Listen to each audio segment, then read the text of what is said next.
اللهم صل على سيدنا محمد يا رب صل وسلم دائما ابدا على حبيبك.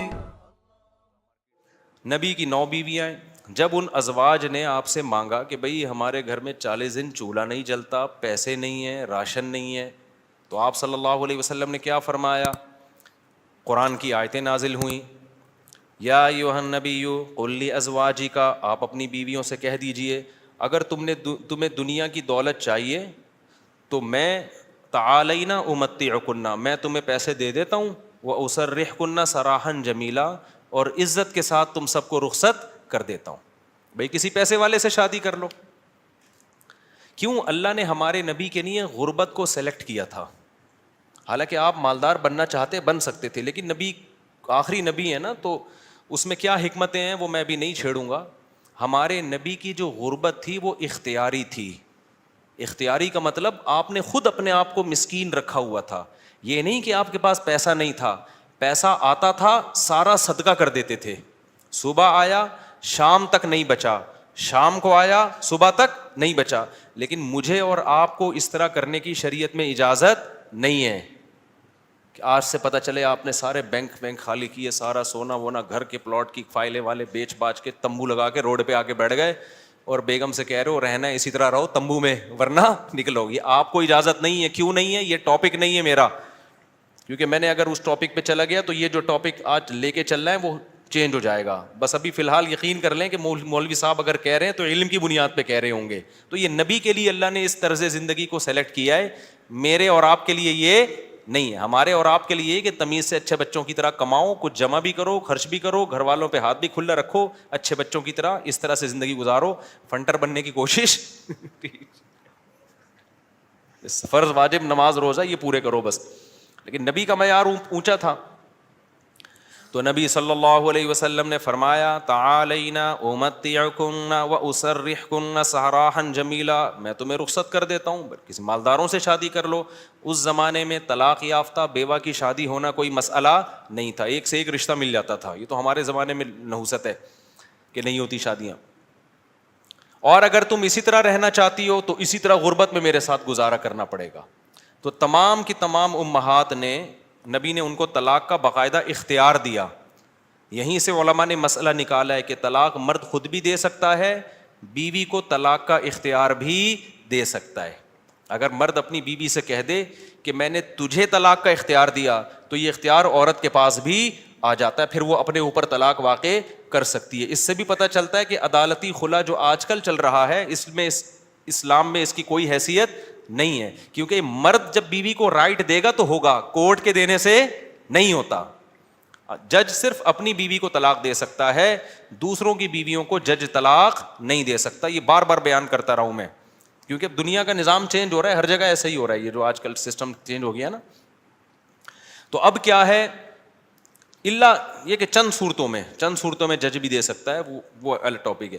تو نبی صلی اللہ علیہ وسلم نے طلاق کا باقاعدہ اختیار دے دیا. یہ نہیں کہا کہ تم چاہتی ہو تو میں تمہیں طلاق دے دیتا ہوں، نہ، باقاعدہ رائٹ دے دیا کہ اپنے اوپر واقع کر لو. حضرت عائشہ رضی اللہ تعالی عنہا کا جب نمبر آیا، اچھا عورت اگر اسی مجلس میں وہ اختیار واپس کر دے تو ختم ہو گیا اختیار. مرد نے جس مجلس میں اختیار دیا نا اس مجلس کے ساتھ رہتا ہے. ہمیشہ کے لیے دے دیا تو ہمیشہ کے لیے، مجلس کے ساتھ دے دیا تو جب تک اس مجلس میں ہے طلاق واقع کر سکتی ہے. جب مجلس ختم ہو گئی تو طلاق کا آپشن بھی ختم. تو نبی نے حضرت عائشہ کو سے بھی فرمایا کہ تمہیں بھی میں اختیار دیتا ہوں، لیکن آپ نے فرمایا جلد بازی نہ کرنا. کیا مطلب؟ جلدی میں یہ نہیں کہہ دینا کہ بھئی مجھے نبی قبول ہیں، ایسا نہ ہو. کم عمر تھی نا حضرت عائشہ، ایسا نہ ہو جلد بازی میں فیصلہ کرو پھر دوبارہ کل فاقے پڑیں پھر بولو بھائی کہ یہ میں نے فیصلہ کیا تھا، غلط کر دیا تھا. اس لیے آپ نے فرمایا اپنے گھر میں پہلے مشورہ کر لو. حضرت عائشہ سے فرمایا اپنے گھر میں جا کے مشورہ کر لو، مشورے کے بعد سوچ سمجھ کے ایک رائے قائم کرو کہ اسی فقر و فاقہ میں 40 دن چولہا نہیں جلے گا، اسی میں گزارا کرنا ہے یا مجھ سے طلاق لے کے کہیں اور شادی کرنی ہے. جلدی میں فیصلہ نہ کرو. حضرت عائشہ کو اتنا غصہ آیا نا نبی کے اس بات پر فرمایا افیک اشاور, آپ کے بارے میں مشورہ کروں گی میں, یعنی پیغمبر کے بارے میں اپنے ابا اماں سے جا کے مشورہ کروں گی کہ رہنا کہ نہیں رہنا, مطلب کوئی مشورہ نہیں کرنا, رہنا ہے. یہ جو غیر مسلم طنز کرتے ہیں نا کہ پیغمبر نے شادی کی اتنی کم عمر میں, اتنی بڑی عمر میں ایک نو عمر لڑکی سے, تو اس نو عمر لڑکی کو طلاق کا اختیار دیا جا رہا ہے, اور وہ کہہ رہی ہے کہ آپ کے بارے میں نے کسی سے مشورہ نہیں کرنا. یہ سوال ہی غلط ہے. افیک اشاور, یہ کیسے ہو سکتا ہے؟ آپ جیسا شوہر مجھے کہاں ملے گا؟ کوئی مشورہ نہیں, آپ کے ساتھ ہی رہنا ہے. تو یہ غیر مسلم جو اعتراض کرتے ہیں نا نبی پر, یہ مدعی سست اور گواہ چست, جس کے حق کی بات کر رہے ہیں حضرت عائشہ کی کہ معاذ اللہ ان کے ساتھ ظلم ہو گیا کہ کم عمر میں اتنی بڑی عمر سے شادی کرا دی ان کی. اس کم عمر کو تو یہ احساس نہیں ہو رہا, ان کو تو یہ ہو رہا ہے کہ اس سے اچھا رشتہ میرے لیے اس کائنات میں کوئی نہیں ہے. ہندو اور عیسائی کو اعتراض ہو رہا ہے کہ بچی پہ کیا ہو گیا؟ ظلم ہو گیا. اس کو کہتے ہیں مدعی سست اور گواہ بولو چست. جیسے کہ آپ لوگ بالکل بھی چست لگ نہیں رہے ہو مجھے اس وقت تراویح کی وجہ سے. تو یہ خود ہمارے پیغمبر کی ایک بہترین سیرت ہے کہ اتنی عمر میں ہو کے ایک کم عمر سے, نو عمر سے نکاح کیا, اور کھلانے پلانے کو بھی کچھ نہیں ہے, اور 8 سوکنے بھی ہیں, پھر بھی وہ کہہ رہی ہیں کہ آپ کے بارے میں مشورہ بھی نہیں کرنا میں نے. حالانکہ اب تو زندگی گزار چکی تھی نبی کے ساتھ. اگر وہ شروع میں فیصلہ معاذ اللہ غلط ہو گیا تھا شادی کا, تو اب تو ٹائم گزر چکا تھا نا, اب تو آپ کے پاس آپشن تھا بھائی میں نہیں رہتی. وہ کہہ رہی ہیں آپ کے بارے میں نے مشورہ بھی نہیں کرنا, اور یہ ناممکن ہے. یہ کیسی بات آپ کر رہے ہیں, میں آپ کے بارے میں کیسے مشورہ کر سکتی ہوں؟ خدا کی قسم کسی غیر مسلم میں غیرت ہوگی نا, غیرت, بھٹ دھرم اور ضدی نہ ہو, اس بات کو پیغمبر کی نبوت کی دلیل سمجھ کے محمد صلی اللہ علیہ وسلم پر ایمان لے کر آئے گا کہ آپ جیسی پاکیزہ سیرت اور آپ جیسے کامیاب شوہر اس کائنات میں گزرے نہیں ہیں. آج کوئی 50 سال کا 9 سال کی سے کر کے دکھائے, چند دن گزارے اور کھلانے کو روٹی بھی نہ ہو, اچھی بھلا جو بیوی ہوگی نا وہ مارکیٹ سے کیا ہو جائے گی؟ شارٹ ہو جائے گی. بلکہ آج جو مارکیٹ سے شارٹ ہو رہی ہیں بیویاں وہ والی ہو رہی ہیں جو جوڑ کی شادیاں, جو ظاہری اعتبار سے بھی جوڑ کی شادیاں. 25 سال کے لڑکے کی 24 سال کی لڑکی سے شادی ہو رہی ہے, 25 سال کا یہ PhD بھی ہے, پروفیسر بھی ہے, اور کروڑ روپے کما بھی رہا ہے, اور بیگم غریب بھی ہے. پھر بھی جس دن مارکیٹ سے آٹا شارٹ ہوا, بیگم اسی دن مارکیٹ سے شارٹ ہو گئی. آٹا شارٹ ہونے کی فکر اتنی نہیں ہوتی جتنی اس کو بیگم کے شارٹ ہونے کی. ہمارے پاس تو کیسز آ رہے ہیں نا, کورٹ میں بھی آ رہے ہیں. ذرا سا بے روزگار ہوا, بیگم شارٹ. وہ کہتی تیرے میں ہے کیا جو میں تجھ سے تیرے ساتھ رہوں؟ ایک آٹا دے رہا تھا وہ بھی نہیں ہے بھائی. تو یہ محمد صلی اللہ علیہ وسلم کے بہترین شوہر ہونے کی دلیل. میدان جنگ میں آپ سے بہترین کمانڈر کوئی نہیں, سیاست میں آپ سے بہترین سیاست کسی کے پاس نہیں, گھر میں آپ سے بہترین شوہر کوئی نہیں. ایک ہی وقت میں تمام بہترین صفات اللہ نے اکیلے محمد صلی اللہ علیہ وسلم میں جمع کر دی, جبکہ اسباب اور وسائل بالکل بھی نہیں ہے. اسباب اور وسائل تو پیسے کو بولتے ہیں نا, وہ بالکل بھی نہیں ہے. اب میں وہ اس واقعے کی طرف آتا ہوں. اب مجھے بتاؤ, ہاں تو میں آپ سے یہ کہہ رہا تھا کہ بیگم صاحبہ کو خوب اچھا کھلائیں, جو خود پہنے اس کو پہنائیں, جو خود کھائیں اس کو کھلائیں. لیکن قدرت کی طرف سے اگر غربت آ گئی ہے بھائی تو پھر ٹینشن لینے کا نہیں ہے. پھر بیگم اگر کہتی ہے نہیں رہنا, کوئی بات نہیں بیگم, میں تو یہی کچھ کھلا پلا سکتا ہوں, رہنا ہے رہو, نہیں تو پتلی گلی سے نکلو, ہم کسی اور سے شادی کر لیں گے. ایک دم سے نہ نکال دو, پہلے مجھ سے مشورہ لے لینا. بعض دفعہ خواتین غصے میں بھی کہہ رہی ہوتی ہیں مجھے چھوڑ دو, ایک دم وہ غصے میں کہہ رہی ہوتی ہیں, 4 دن کے بعد ان کا موڈ بدل جاتا ہے. خود سے کچھ نہ کرو, مشورہ لے لیا کرو. میرا تو مقصد صرف یہ بتانے کا ہے کہ ٹینشن لینے کا نہیں ہے. ایک تو بے روزگاری کی ٹینشن, اوپر سے ایک اور ٹینشن اپنے اوپر مسلط کرو تو پاگل ہو جاؤ گے. ٹینشن وینشن نہیں, ٹینشن صرف ایک چیز کی لینی ہے بھائی, وہ جو حدیث میں آتا ہے من کانت الآخرۃ ہمہ, جس نے آخرت کو اپنی ٹینشن بنا لیا تو اللہ اس کی تمام ٹینشنوں کو ختم کر دیتے ہیں, اس کی فکریں سمیٹ دیتے ہیں. ہماری ٹینشن بس ایک ہے, آخرت میں بخشش ہو جائے. نہ بیگم ٹینشن ہے ہماری, نہ بچے ہماری ٹینشن ہے, نہ کوئی اور ہماری ٹینشن ہے, نہ گورنمنٹ ہماری ٹینشن. میری ٹینشن یہ ہے کہ مجھ سے قیامت کے دن سوال ہوگا, میں اس سوال میں پورا اترتا ہوں یا نہیں. اب آٹا مہنگا ہونے کی ٹینشن ہم کیوں نہیں لے رہے کہ ہماری وجہ سے نہیں ہوا, میری وجہ سے ہوا ہوتا نا تو میں ٹینشن لیتا کہ آخرت میں چترول کس کے لگیں گے, میری وجہ سے تھوڑی ہوا ہے. اب اگر ہمارے پاس مسائل ہیں تو مہنگا آٹا خریدیں گے, وسائل نہیں ہیں تو بیگم کو بولیں گے پاپے چائے میں ڈبو کے. پاپے بھی آٹے کے بنتے ہیں. آہستہ آہستہ, اللہ نہ کرے ہمیں وہ حالات نہ آئیں, ابھی تو اللہ کھلا پلا رہا ہے, لیکن اگر اللہ نہ کرے, خدا نہ خواستہ ایسے حالات آئیں تو بھائی وہی گزارا کرو, 2-3 کھجوریں کھا لیا کرو صبح شام. مرتا نہیں ہے بھوک سے اتنی جلدی انسان, اور جب آپ بھوکے رہو گے نا ایک دم کولیسٹرول کم ہوگا, جوان ہو جاؤ گے. میں آپ کو بتاؤں, ابھی تو ڈاکٹر کہہ رہے ہیں کہ بھوکا رہنے سے بہتر کوئی جوان ہونے کا نسخہ نہیں ہے, تو ڈاکٹر بھی اس طرف آ گئے ہیں, اگرچہ کھا دبا کے رہے ہیں, وہ بھی مشورے اس طرح کے دے رہے ہیں. تو خیر, اب دیکھو حضرت ابو سعید خدری رضی اللہ تعالی عنہ نبی کے پاس آئے, سارا گھر لٹا دیا. ایسے موقع پہ جب کوئی آئے گا تو اس کو کیا مشورہ دیا جائے گا؟ بھائی سب سے زیادہ ان کو راشن دیا جائے, تسلیاں دی جائے. لیکن نبی کے سامنے آئے, ہاتھ پھیلایا, یا رسول اللہ میری ماں نے بھیجا ہے, باپ بھی شہید اور بھائی بھی شہید, اور احد میں آپ کی خاطر شہید ہوئے ہیں, آپ نے کہا تھا لڑائی کے لیے جاؤ. نبی نے فرمایا من یستعفف یعفہ اللہ, یاد رکھو جب تک آخرت میں ایمان نہیں ہے نا, غیرت کے علاوہ سب کچھ آئے گا آپ کے اندر. میں نے بڑے بڑے لالچی لوگ دیکھے, داڑیاں ٹوپیوں والے, ایسے نور ان کے چہروں پہ برس رہے ہوتے ہیں نا, آدمی کہتا ہے پتہ نہیں کہاں سے نور کی کریمیں لگائی ہیں اس نے. ایسے مکار لچڑ ہوتے ہیں نا کہ آپ کی سوچ ہے, مذہب کا منجن بیچتے ہیں. میں نام لے کے بتا سکتا ہوں کون کون یہ کام کر رہا ہے, لیکن فتنہ کھڑا ہو جائے گا. نام لے کے بتا سکتا ہوں کون داڑھی ٹوپی کا منجن بیچ رہا ہے. ایسا نیک لگے گا جیسے اس سے وہ بات ایسی کرے گا, وہ اللہ رسول کے علاوہ کوئی بات ہی نہیں. مجھے ڈر لگتا ہے غصے میں کہیں میرے منہ سے نام نہ نکل جائے ان لوگوں کا, لیکن ایک بڑا فتنہ کھڑا ہو جائے گا, اس لیے نام نہیں لے رہا میں. اور یہ مذہبی لوگوں میں منجن بہت ہے, کیونکہ مذہب کے نام پہ نا منجن بکتا بڑی جلدی ہے. لوگ یقین کر لیتے ہیں حضرت جی اتنے نیک, ماشاء اللہ بغلیں بھی صاف حضرت کی, اور اتنے خوبصورت. تو یاد رکھو فراڈی آدمی کے لیے داڑھی رکھنا اور پگڑی پہننا کوئی مشکل کام نہیں ہے. فراڈی یہ کام کر بھائی داڑھی ٹوپی داڑھی رکھنا ضروری ہے, لیکن یہ بھی تو ہو سکتا ہے چور نے داڑھی رکھی ہو لوگوں کو الو بنانے کے لیے. مدرسے والے کبھی چور نہیں ہوتے, چور لوگ مدرسہ کھول لیتے ہیں کہ پیسہ آئے گا. بڑے بڑے ٹرسٹ چل رہے ہیں جو بڑے بڑے فراڈی ہیں, سارے ٹرسٹ فراڈی نہیں ہیں لیکن فراڈی ٹرسٹ بھی ہیں بہت سارے. مجھے خود ایک وکیل نے بتایا کہ جب کسی آدمی کو کروڑ پتی بننا ہوتا ہے نا, اور گاڑیاں منگوانی ہوتی ہیں کسٹم پے کیے بغیر, تو وہ ٹرسٹ کھول لیتا ہے. اس نے مجھے بتایا کتنے لوگوں نے ٹرسٹ کھولے ہوئے پاکستان میں, دبا کے نوٹ چھاپ رہے ہیں.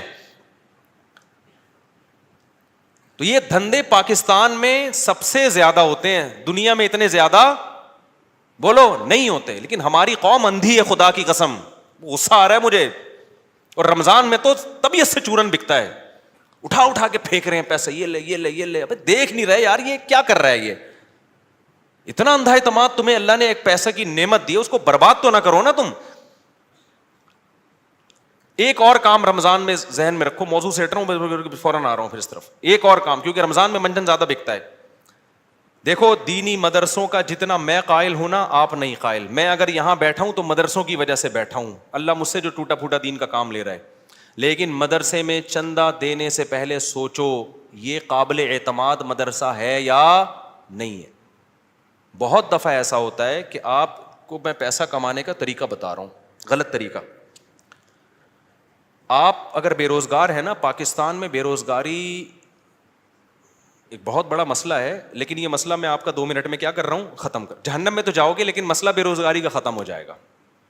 آپ نے کیا کرنا ہے, آپ نے ایک زمین خریدیں, وہ بھی چندے کے پیسوں سے, ٹھیک ہے نا, کہ بتائیں میں ایک مدرسہ کھولنا چاہتا ہوں. اس سے پہلے آپ کو داڑھی رکھیں, آپ داڑھی, کیونکہ لوگ پھر اس پہ زیادہ اعتماد ہے, اور پگڑی باندھیں. مولانا طارق جمیل صاحب کے ساتھ 6 سیلفیاں, مفتی طارق مسعود صاحب کے ساتھ 7 سیلفیاں. مفتی صاحب کے پاؤں دبائیں, میرے پاؤں دبائیں, سر میں مالش کر کے چپکے سے ویڈیو بنائیں کہ دیکھو میں مفتی صاحب کی خدمت کر رہا ہوں, میں گلے مل رہا ہوں, ویڈیو بنائیں. مولانا طارق جمیل صاحب کو ہدیہ دیتے ہوئے ویڈیو بنائیں, ٹھیک ہے. ایک بیان ان سے اپنے حق میں کروا لیں گے, بہت اچھا ہے, آدمی بیان تو کر ہی دیتا ہے نا. میرے پاس بھی کوئی آئے گا, اچھا ہی لگ رہا ہے بھائی, اچھا ہے ماشاء اللہ. چند چیزیں اس طرح, ڈاکٹر ذاکر نائک سے ملاقات ہو جائے تو سبحان اللہ, ایک آدھ سیلفی وہاں سے لے لی آپ نے. اور پھر آپ نے کیا کیا ہے, ایک دو دفعہ غریب کو گلے ملتے ہوئے رو لیں, پیاز کاٹ کے جائیں, آنسو پہلے نکلیں گے, ایک دم رو کے ایک تصویر بنا لیں, غریب کو مل کے رو رہے ہیں. بہترین, خدا کی قسم ایسا طریقہ ہے نا, تم نوٹ تمہارے پاس نا رکھنے کی فرصت نہیں ہوگی یار, کدھر رکھوں, تھیلے بھر گئے سارے. اس کے بعد آپ نے کیا کرنا ہے, آپ نے اناؤنس کرنا ہے میں ایک مدرسہ بنا رہا ہوں, یتیم خانہ کھول رہا ہوں. آپ نے 4 دیواری کھڑی کی, اس میں 4-6 یتیم بچے, آپ جائیں وہاں سے کچھ بچے ادھار لیں. ادھار کا مطلب کوئی اپنے بچے دیتا تھوڑی ہے, ان کو بولیں کہ ہم کچھ دن ان کو کھلائیں گے پلائیں گے, تو مائیں دے دیتی ہیں, چلو یار کچھ دن کا, قرآن بھی پڑھائیں گے, تو قرآن پڑھ رہا ہے اس بہانے. یہ آپ کو پتہ ہے, اللہ کو پتہ ہے, وہ 4-6 یتیم بچے جو شکل سے بھی یتیم لگ رہے ہوں, اور اگر یتیم نہ بھی ہوں تو وہ بچے جو لگ رہے ہوں یتیم شکل سے, بعض یتیم ہوتے نہیں ہیں, لگتے ہیں یتیم, اللہ کی طرف سے ڈیزائننگ کچھ اس طرح کی ہوتی ہے, ٹھیک ہے, وہ لگ کیا رہے ہوتے ہیں, یتیم لگ رہے ہوتے ہیں. رمضان میں بہترین بزنس, تو آپ نے وہ 4 دیواری میں 8, 10, 15, 20 جتنے ہو سکے ایک بھی لے آؤ گے نا تو دھندا تو چلنا شروع ہو جائے گا. وہ یتیم بچے لا کے ڈال دیے. پھر اس کے بعد آپ اپنی 2-4 نمازوں کی تصویریں دعا مانگتے ہوئے, ٹھیک ہے نا, اور پھر آج کل خلافتیں بھی مل جاتی ہیں, ایک آدھ بزرگ کے تھوڑا سا کچھ, آپ جو 2 نمبر قسم کے بزرگ ہوتے ہیں, ہدیے ودیے دیے اور تھوڑا سا خلافت لے لی وہاں سے. اس کے بعد پھر میرے بھائی, اب جو آپ کے پاس پیسہ آئے گا نا, آپ آگے آگے اور پیسہ آپ کے پیچھے پیچھے. لوگ کہیں گے یار یہ میری طرف سے بکرا, 10-10, 20-20 لوگ بکرے لا رہے ہوں گے, 9 بکرے آپ کے گھر میں, ایک بکرا کاٹ کے بچوں کو کھلا دو. لوگ سمجھ رہے ہوں گے دیکھو بکرا کھلا رہا ہے نا, یہ لوگ یہ تھوڑی دے رہے ہوں گے کم بخت کھلا کتنا رہا ہے, اور 9 تو گھر میں پہنچائے ہیں اس نے, اور وہ قصائیوں سے ان کے رابطے ہیں, وہ بک رہے ہیں مارکیٹ میں. گاڑیاں بڑی بڑی لینڈ کروزر جیسی گاڑیاں, بھائی کس کی, مدرسے کی گاڑی ہے بھائی, تیرا ابا تو سائیکل بھی نہیں چلاتا تھا, تیرے پاس اتنی بڑی گاڑی کہاں سے آ گئی, تو کون ہوتا ہے مجھ سے پوچھنے والا, وہ یہ جواب دے گا آگے. ایسی لگژری لائف ہوگی نا. ان 6 یتیم بچوں کو ادھار لیا تھا واپس کر کے, اب سچی مچی کا یتیم آنا شروع ہو جائیں گے. جب پتا چلے گا نا یہ لوگ کھانے میں بکرے کھلاتے ہیں, تو پھر تو جو یتیم نہیں بھی ہیں, ابا کہے گا یار اس کو یتیم ہی فرض کر کے میرے بچے کو بھی یہاں داخل کر لے, بلکہ میرے ابا بھی مر گئے تھے, میں بھی یتیم ہی ہوں. ایسا نوٹ چھاپنے کی مشین بنو گے, بنے ہوئے ہیں لوگ, بنے ہوئے ہیں. بڑے بڑے مدرسوں کے نام پہ فراڈ ہو رہا ہے. میں نہیں کہہ رہا مدرسے فراڈی ہوتے ہیں, فراڈی لوگ بھی مدرسہ بناتے ہیں. اب آپ نے یہ نہیں کرنا کہ مدرسوں کو دینا بند کر دیں, اس سے تو اچھے مدرسے بھی بند ہو جائیں گے. آپ نے تحقیق کرنی ہے کون واقعی دیندار لوگ ہیں, امانت دار لوگ ہیں, کام کر رہے ہیں, اور کون ایسے ہیں جو داڑھی اور پگڑی کے نام پہ منجن بیچ رہے ہیں. یہ آپ نے کرنا ہے, نہیں تو قیامت کے دن الٹے لٹکے ہوئے ہوگے.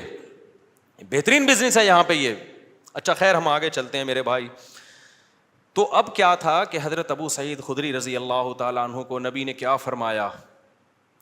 میں یہ عرض کر رہا تھا کہ آخرت ہوگی نا تو غیرت ہوتی ہے. یہ بہت بڑی اللہ کی نعمت ہے کہ آپ کا ہاتھ اللہ کے سوا کسی کے سامنے نہ اٹھے. اللہ سے مانگا کرو, یہ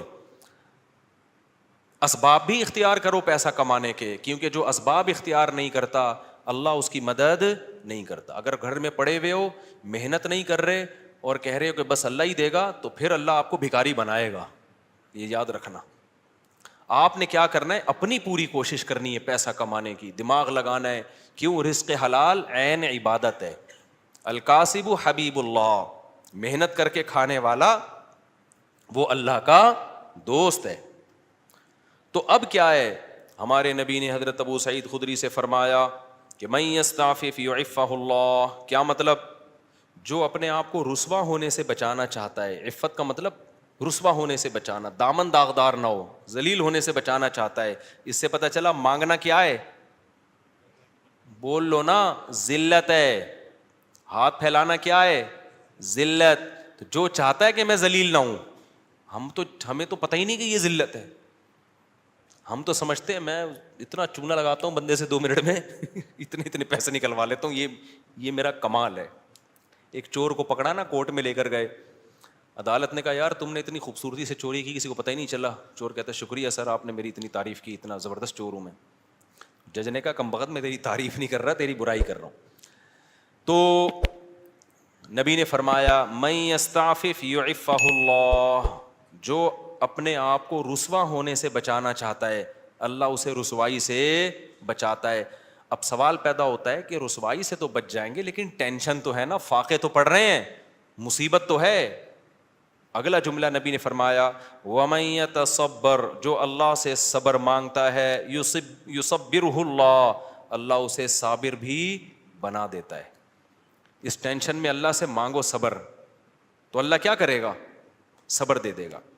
جیسے موسیٰ علیہ السلام کی ماں نے جب حضرت موسیٰ کو صندوق میں رکھا نا بچے کو, تو فرعون نے پکڑ لیا اس بچے کو. اب قرآن کہہ رہا ہے موسیٰ کی ماں دل برداشتہ ہو گئی, میرا بچہ کس کی گود میں چلا گیا ہے؟ فرعون کی. ماں تو ایک دم ہو جائے گی نا. اگر جا کے بتا دیتی کہ میرا بچہ ہے, فرعون نے فوراً قتل کر دینا تھا اس کو.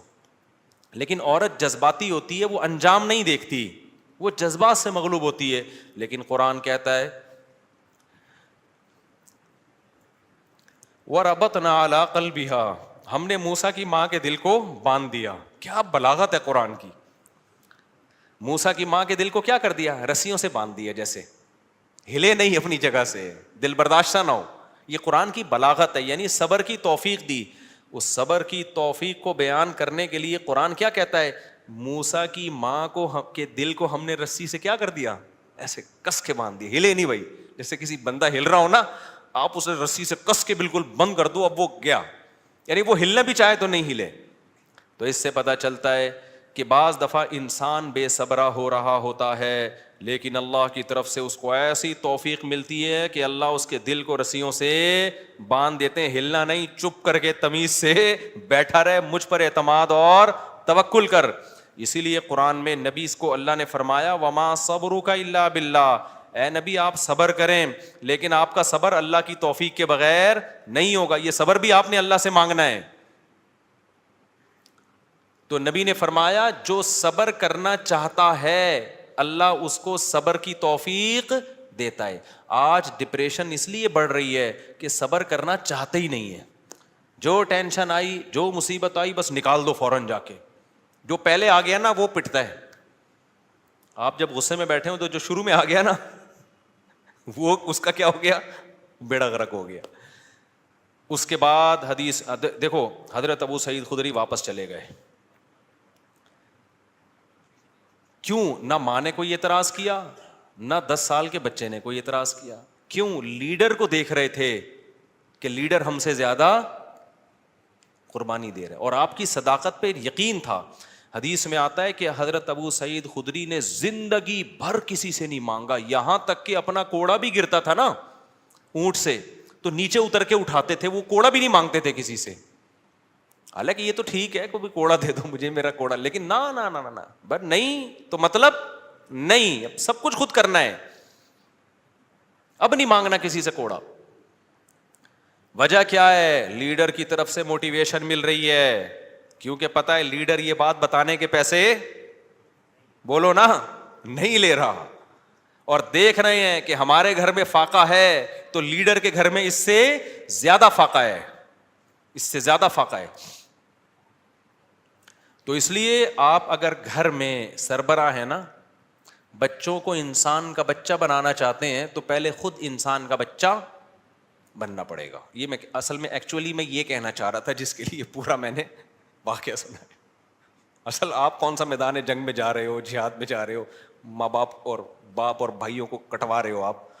تو ایکچولی جو میں بات عرض کرنا چاہ رہا تھا کہ اگر آپ چاہتے ہو کہ آپ کی بیوی انسان کی بچی بن کے رہے تو آپ کو پہلے انسان کا بچہ بننا پڑے گا. آپ چاہتے ہو کہ میرے گھر میں اخلاق کا ماحول ہو, تمیز سے بات کیا کریں, تو پہلے آپ کو تمیز سے بات کرنی پڑے گی. آپ بیگم سے کہہ رہے ہو تمیز سے بات کرو, اس کا مطلب آپ خود ہی تمیز سے بات نہیں کر رہے.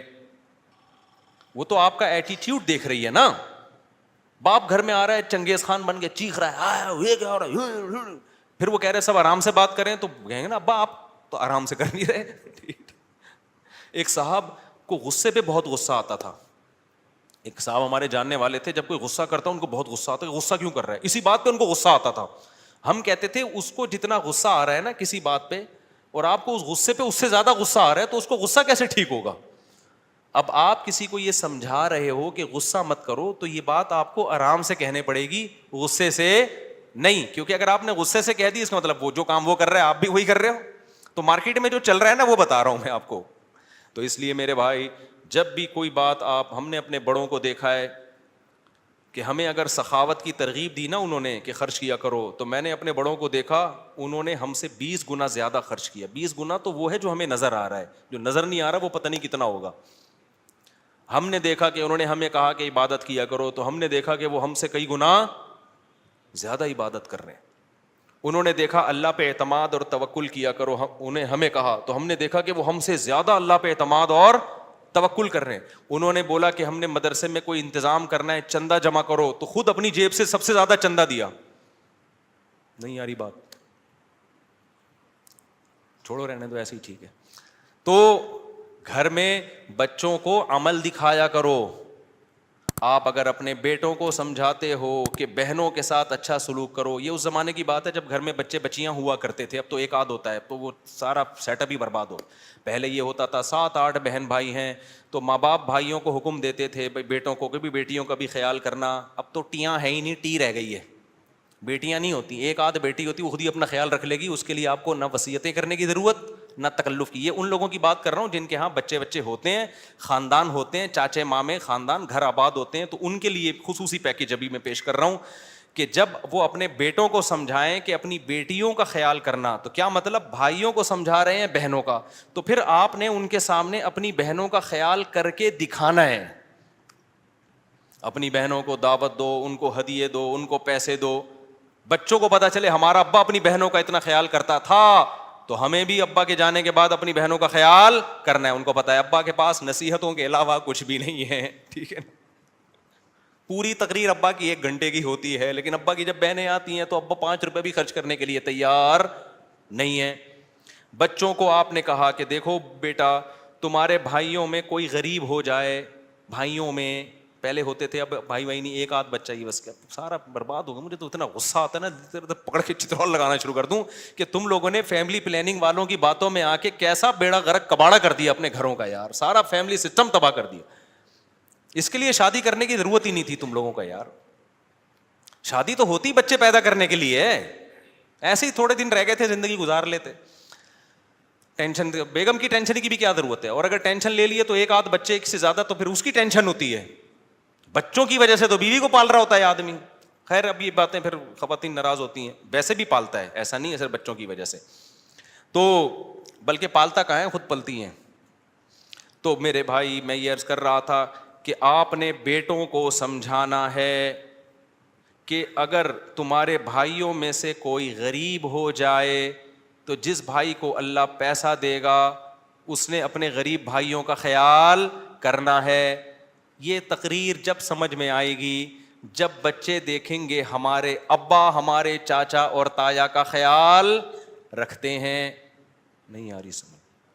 آپ کے بھائیوں میں کوئی غریب ہو جائے نا, ایسا نہ کرو کہ وہ آ کے آپ سے بھیک مانگے, یار اللہ کے نام پہ کچھ دے دے, تو گاڑیوں میں گھوم رہا ہے, کچھ ہمیں بھی دے دے. آپ نے پہلے سے ہی ان کو دینا شروع کر دینا ہے, ان کا حصہ ہے. وفی اموالہم حق للسائل والمحروم وآت ذی القربى حقہ. اللہ کہتے ہیں رشتہ داروں کو ان کا حق دو. تو رشتہ داروں میں تو بھائی بہن سب سے پہلے ہیں بھائی. اللہ کہہ رہی ہے ان کا رائٹ ہے, ان کا حق ہے. آپ کے پاس پیسہ ہے, وہ غریب ہیں, تو میں نہیں کہہ رہا ان کو وہی اسٹینڈرڈ دے دو جو آپ کا ہے, اتنا تو کرو نا کہ کچھ تو تھوڑا سا خیال کرو ان کا. ایک کے پاس پیسہ آ جاتا ہے, دوسرا پیچھے پڑا ہوا ہوتا ہے اور وہ کہتے ہیں تجھے ضرورت کیا ہے, تو ضرورت کیا ہو بھائی. بھائیوں کو بہنوں کو ضرورت کی وجہ سے نہیں دیا جاتا, کس وجہ سے دیا جاتا ہے, رشتے کی وجہ سے دیا جاتا ہے. یہ اللہ کا حکم ہے, اگر آپ آخرت پر ایمان رکھتے ہو آپ کو یہ کرنا پڑے گا. نہیں رکھتے تو جیسے انگریز زندگی گزار رہا ہے, وہ بیوی کو بھی نہیں کھلاتا, وہ ماں باپ کو نہیں کھلاتا, تو آپ بھی نہ کھلاؤ. تو ایک فیصلہ کر لو, انگریزوں کے طریقے پہ چلنا ہے یا اسلام کے طریقے پہ چلنا ہے. اسلام کے طریقے پہ اگر چلنا ہے تو رشتہ داروں پہ بھی خرچ کرنا پڑے گا, بیوی بچوں پہ بھی خرچ کرنا پڑے گا, والدین پہ بھی خرچ, دیکھو جملہ مکمل ہی نہیں کر رہے, کرنا پڑے گا. تو حضرت ابو سعید خدری کو نبی نے کیا فرمایا, جو اللہ سے صبر مانگتا ہے اللہ صبر دیتا ہے. بڑی خاندانی بات. اب اس کا یہ مطلب نہیں ہے کہ مانگنے والوں کو دینا چھوڑ دو, ان کو آپ یہی مشورے دیا کرو. آئندہ کوئی آئے بھکاری, تو آپ کو حدیث میں آتا ہے حضرت ابو سعید خدری آئے تھے تو نبی نے ان کو مشورہ دیا تھا, تو میرا بھی مشورہ یہ اللہ سے مانگ جا کے. نبی نے ہر ایک کو یہ مشورہ نہیں دیا, لیول دیکھا لوگوں کا. بہت سے صحابہ آئے, نبی نے ان کو دے دیا کہ ان کا توکل کا وہ لیول نہیں تھا. ابو سعید خدری تو لیڈر تھے نا, بعد میں لیڈر بنے ہیں, جنگوں میں کمانڈر بنے ہیں, علم کے مفتی بھی بنے حضرت ابو سعید خدری. ان صحابہ میں ہر ایک مفتی نہیں تھا, چند مخصوص لوگ تھے جو فتویٰ دیا کرتے تھے. تو مذہبی لیڈر تھے نا حضرت ابو سعید خدری, اس لیے ان کو تیار کیا نبی نے کہ ان کا لیول توکل کا اونچا ہوگا. تو اب یہ جو بیچارہ عام بھکاری آ رہا ہے, اس کو وہ والے توکل پہ نہ چڑھاؤ بھائی, ٹھیک ہے نا, جس پہ خود بھی نہیں ہو. ہاں بھکاریوں کو دینا چاہیے نہیں دینا چاہیے, اس میں بہت سوچ سمجھ کے. بھکاریوں میں پروفیشنل لوگ بہت زیادہ ہیں.